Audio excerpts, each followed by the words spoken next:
Hello po, mga sanhi ng pagkakaroon ng glaucoma. Paraman 12 po uli, pagbabara ng drainage canals ng mga mata. Dahil dito, hindi makadaan ang likido ng mga mata o aqueous humor na nagre-resulta sa mataas na presyon sa loob ng mga mata. Ang optic nerves ay responsable sa pagdadala ng imahe sa utak. Kapag nakulangan ng mga ito ng supply ng dugo, maaari rin itong magresulta sa glaucoma.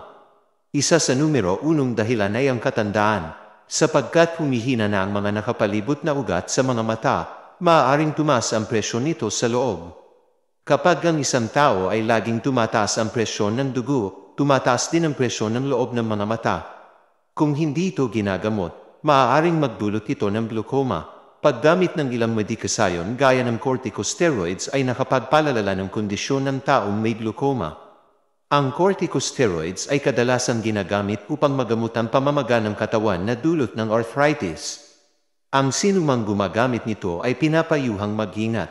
Ang nikotina na galing sa sigarilyo ay nakapagpapasikip ng mga ugat ng katawan, kabilang na rito ang mga ugat sa mata. Kung ipagpapatuloy ang paninigarilyo, posibleng magkaroon ng glaucoma. Ang caffeine na nagmumula sa kape ay maaari ring makapagpataas ng presyon sa loob ng mga mata. Limitahan lamang ang pag-inom ng kape sa pagitan ng 1 hanggang 2 tasa araw-araw. Upang hindi lumala ang glaucoma, ito ang dapat antabayanan. Ang labis na pananakit ng mga mata ay posibleng senyales na nabarahan na ang drainage canals ng mga mata. Maaaring maramdaman ang mga ito kahit na ikaw ay walang ginagawa na nakapagdudulot ng stress. Pananakit ng ulo, pagkahilo, at pagsusuka. Kapag nakararamdam na ng mga mas malubhang sintomas, maaaring hindi na ito simpleng pananakit ng mga mata lamang na dulot ng kapaguran sa pagbabasa o paggamit ng computer. Kaya magpatingin agad sa doktor. Kung hindi naman nairita ang mga mata dahil sa alikabok, aircon, o pag-iyak, pero biglang namula ang mga mata, posibleng ito ay dahil sa unti-unting pagtaas ng presyon sa loob ng mga mata.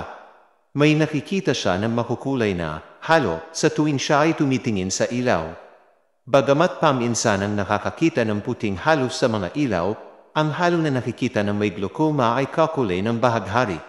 Kung ang pasyente ay may chronic open-angle glaucoma, posible siyang makaranas ng unti-unting paglabo ng paningin.